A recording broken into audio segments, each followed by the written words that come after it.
In today's episode, we cover breaking news out of the NBA, do a full review of the Phillies season so far, and prepare you for the Sixers offseason. I'm Austin Bennett, and this is the Philly Cheesesteak. Because bad things happen in Philadelphia. Bad things.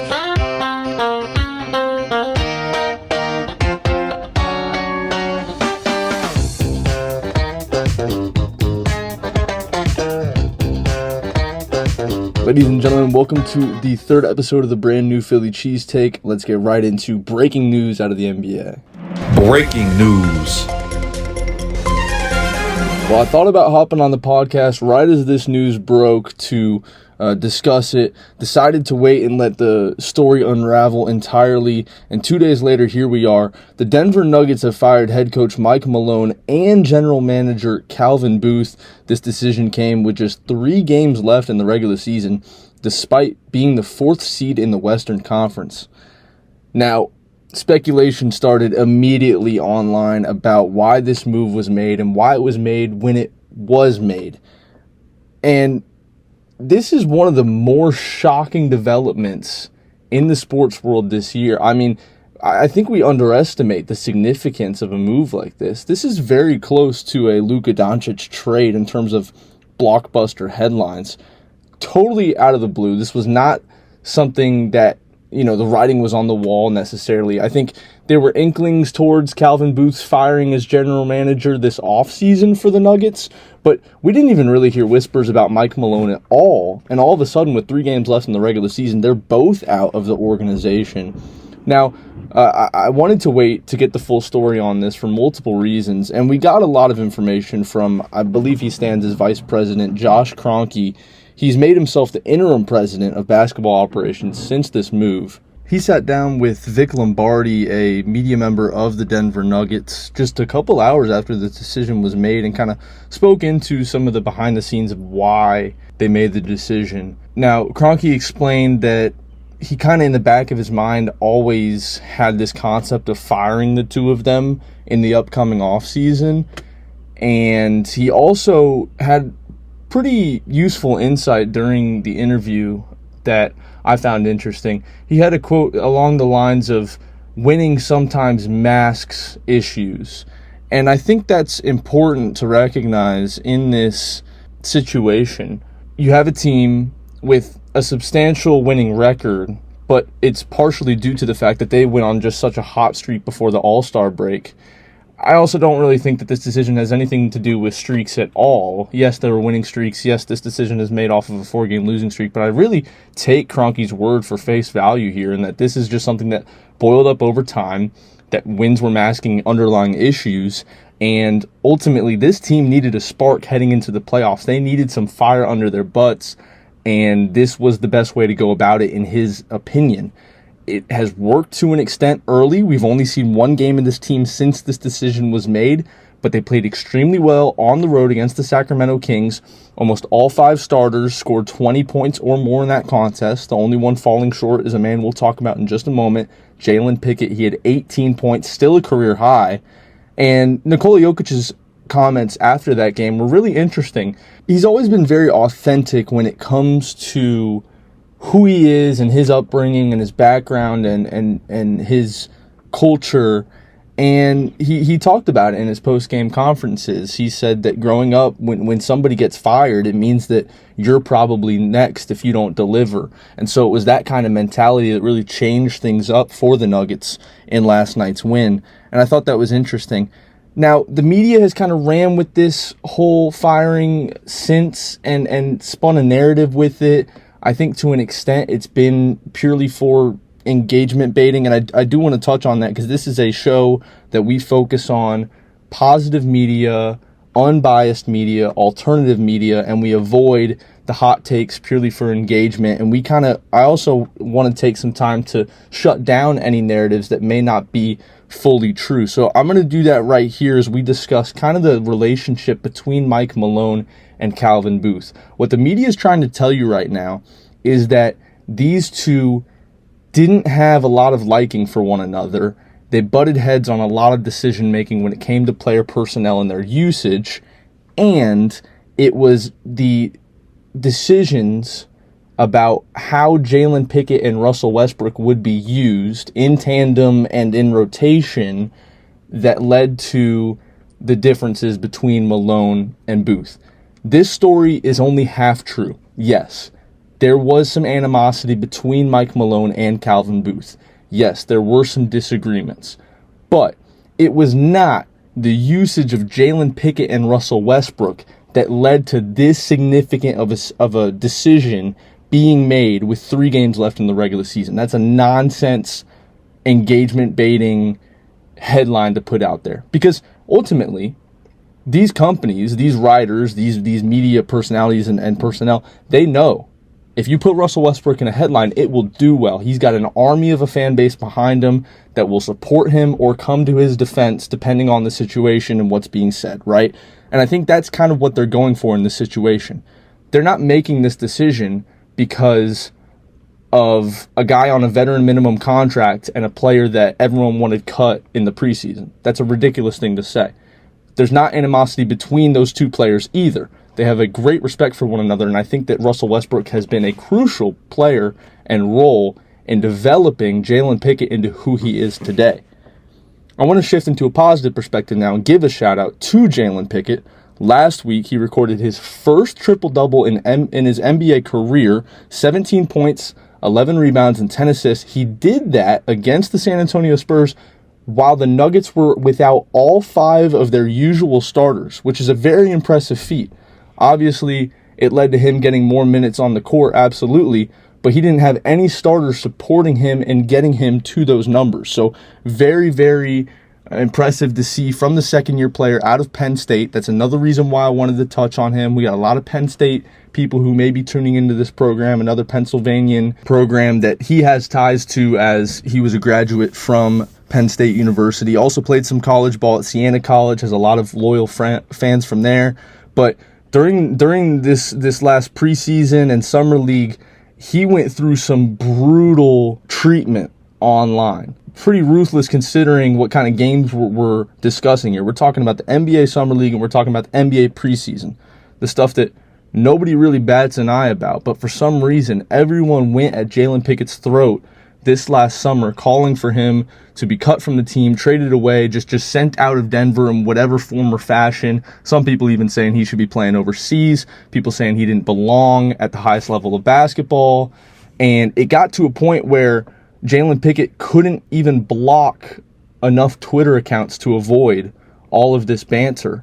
He deleted his Twitter entirely, deactivated the account, removed that social media from his access to just clear out the noise, went to work, got in the lab, went to LA, focused on his jump shot and his shooting form, and the results have been so evident. He's tripled his averages from his rookie season. He's shooting at one of the highest rates from beyond the arc on this roster and at one of the highest rates among all guards in the NBA. And the thing that you can't really measure in a box score or on paper, but it's just so evident on the court. It's 2 things, actually. Number 1 is his hustle, especially defensively. But number 2, and this is apparent on both sides of the court, his just basketball IQ and court vision and ball knowledge. He doesn't just take high percentage shots. Everything he does is high percentage. I saw a stat online just a few months ago, something along the lines of he averages 1 turnover every 24 minutes played.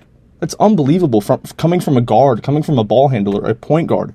So the growth that he has achieved in this second year, especially with all the noise coming from over the offseason and the preseason, it's worthy of recognition. So shout out to Jalen Pickett, a Penn State graduate, a former Nittany Lion.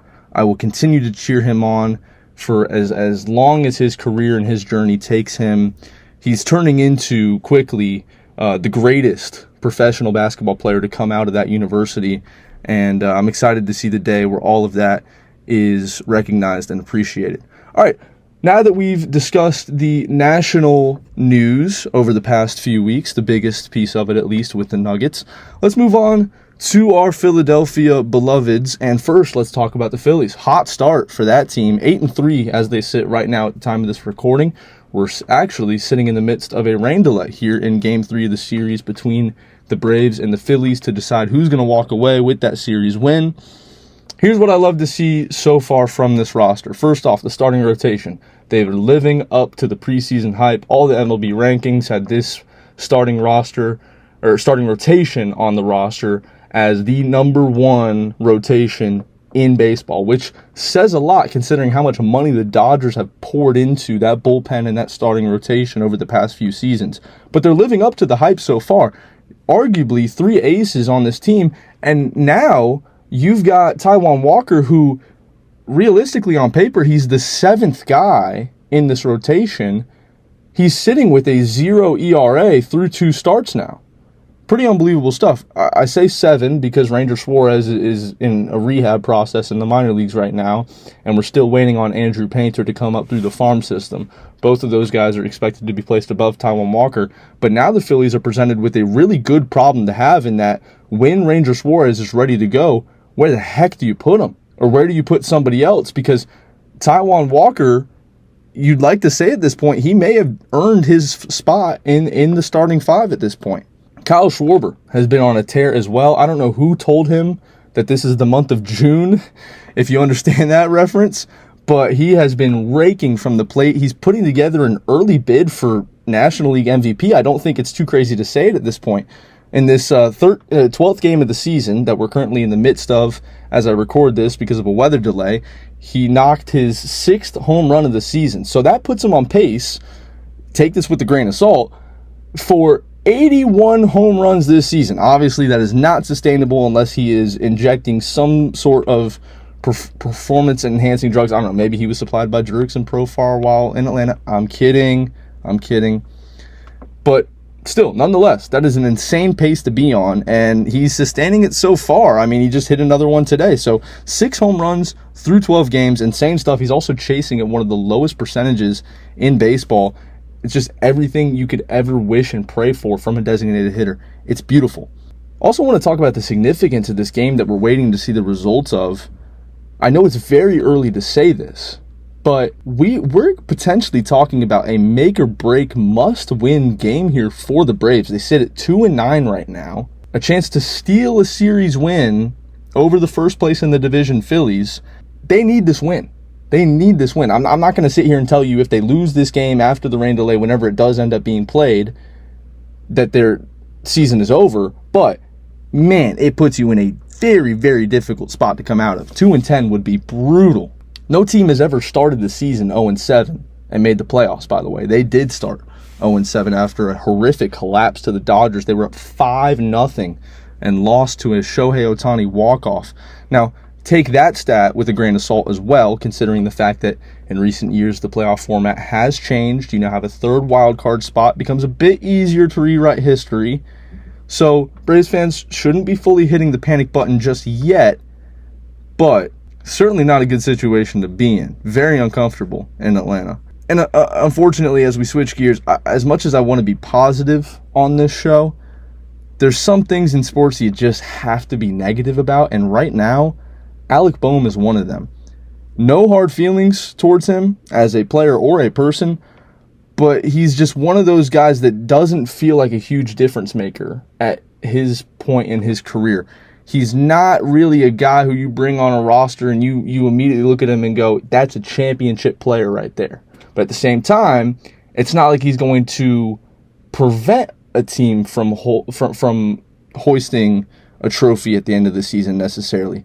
He kind of fits that awkward middle area Trae Young type of player, not to throw another guy under the bus, but I'm just calling it what it is. And I just don't know what to do with him if you're the Phillies at this point. Because obviously there is a mental factor to it to an extent. You just see it in his body language and his posture at the plate and on the field. He's just not there all the way. And who can blame him, really? I mean, this is a ridiculous slump. But what do you do with it? I mean, today they tried to bump him down in the batting order to 7, but that turned out to be just as disastrous because all of a sudden Max Kepler and JT Realmuto started figuring it out. And then Alec Boehm comes in right behind him, and the inning's over. Over and over and over again. So you can't shift him around the batting lineup because however you draw it up, it ends up not working.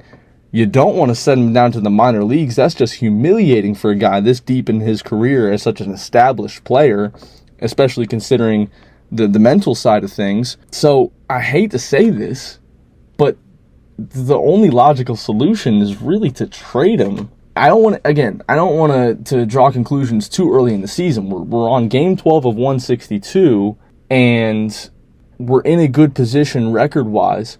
So I'm not hitting the panic button yet and saying they need to trade him tomorrow. I'm just prepping you all for what's to come if things remain the same. Alec Bohm is on the chopping block. His defense has always been questionable at third base, but when his bat isn't working either, the impact is just unbearable, and that's the state we're in right now. Thankfully, it hasn't cost us too many losses, but if this continues, it's going to, and that's going to be substantial. The Phillies are set to take on the Cardinals next after this final game against the Braves. I don't think it's going to be played out. Just looking at the radar from here in Atlanta where I live, I expect this one to be canceled and moved on to a later date. They did make it 6 innings in the game, which if a team had a lead in this game after 6 innings were completed and then a delay occurred, if the game is ultimately postponed, that would have led to whatever team was in the lead getting a win for the game, and they would just call it complete. However, this game sits at 1-1 right now, so it will have to be continued sometime later. So Phillies will have to put this on the back burner. They're set to take on the Cardinals next. Another opportunity to extend this lead in the NL East against the team that sits 5-7 right now. They are on the road, though, so definitely still can't take it lightly. And just an early prediction, I expect a lot of Edmundo Sosa and Cody Clemens in this series. This may be a situation where they start giving Bohm a little bit of rest. I don't think you can knock him all the way down to Lehigh Valley. I think that's pretty humiliating, but the guy needs a break. I don't know what the heck's going on.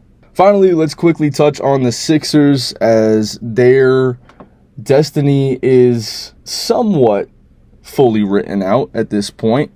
We do know where they sit in the NBA lottery for the upcoming draft in just a few months. They're now locked in with the 5th best odds for the number 1 pick. They sit at a 10.5% chance.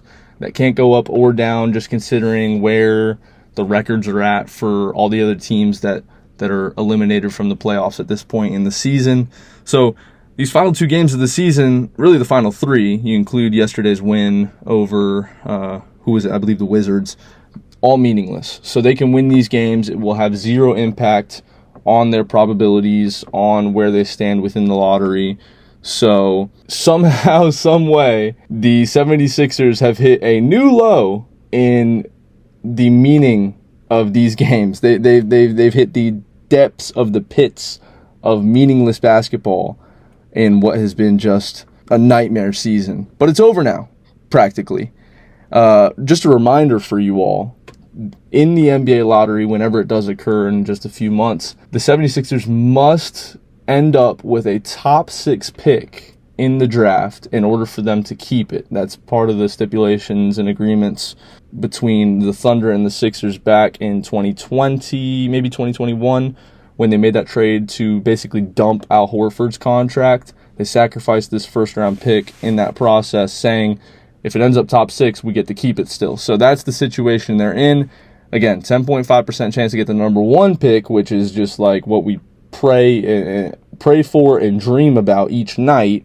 But ultimately, the main goal here, make it a top 6 pick just to retain it, and then we can decide, who we end up with or whether or not we trade it. They have a good chance at ending up in a favorable situation with all that, since they sit at the number 5 spot in terms of odds. You got to think beyond that, though, as the season has now unofficially come to a close. We got to take a look at the free agents that are due for contracts at the end of this season. And a lot of names on this list, which is understandable because of the amount of guys that you had to bring in due to injuries, but a lot of names on here that I wish weren't. I think what may end up, and I hope we don't look back at this and say this in hindsight, but I'm just preparing you now. We may end up looking back at this season and saying the worst part of all of this wasn't all the losses, wasn't all of the injuries, wasn't the unfavorable contracts to Paul George and other guys, Kyle Lowry or whoever. we may end up looking back at this season and saying, man, we missed out on some great opportunities to extend guys who we really needed to retain on this roster. That's what I fear right now. I hope I don't end up saying those words in the future, but there's just looking at who may be walking, there's a chance. The notable free agents among the 15 or so that are set to hit the market this offseason, Kelly Oubre Jr., he has a player option at $8.4 million, so that one basically just depends on how much other teams are willing to pay him. Lonnie Walker, who is a team option for $2.9 million. I fully expect the Sixers to pick that one up. He's been a solid addition amidst all this nightmare. Quentin Grimes, who will be a restricted free agent. Justin Edwards, who will also be a restricted free agent. And then Gershon Yabusele, who will be an unrestricted free agent. All three of those guys I just said, I'm already kicking myself over the fact that Daryl Morey did not give these guys extensions during the season when we had a chance to get them for a better price. I'm not sitting here and saying because we didn't extend them during the season that they won't stay, but, you know, it's no secret that when you can catch a guy on an uptick before he reaches the peak in his play during a season, and you can get him in a contract extension during that period, that it's more team friendly and often leads to a cheaper deal. They didn't get to do that with any of these three guys. It especially upsets me considering the fact that we brought in Quentin Grimes as part of a trade. Now, we didn't give up a whole lot. People overreacted initially, saying, how could we lose Caleb Martin? I think there was a little bit too much emotions tied into that, Celtics-Sixers game on Christmas Day that played into that whole reaction. I thought it was a great trade from the start. It proved to be just that. Quentin Grimes has been a beast on this depleted team, but I wish we took advantage of that when we could before his price has gotten to where it is now. I can't even tell you what kind of money he may be due for, but it's a lot more than what we could have had it had we extended him right when we traded for him or just after. Justin Edwards, another guy who has, at this point in the season, I'm not sure what exactly the number is, but he's got to be near half of the games this season he's started for this team.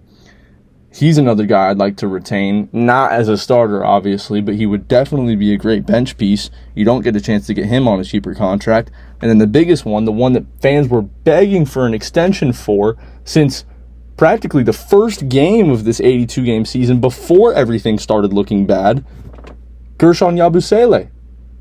Still, no extension for him, and this one's going to be an unrestricted free agent, so he's going to hit the market and get to talk to all 30 teams. And I hate to cut the bad news early, but it's not looking good for us. I don't think there's a situation where we retain this guy, just knowing the history of Daryl Morey in this front office. And it's a bummer.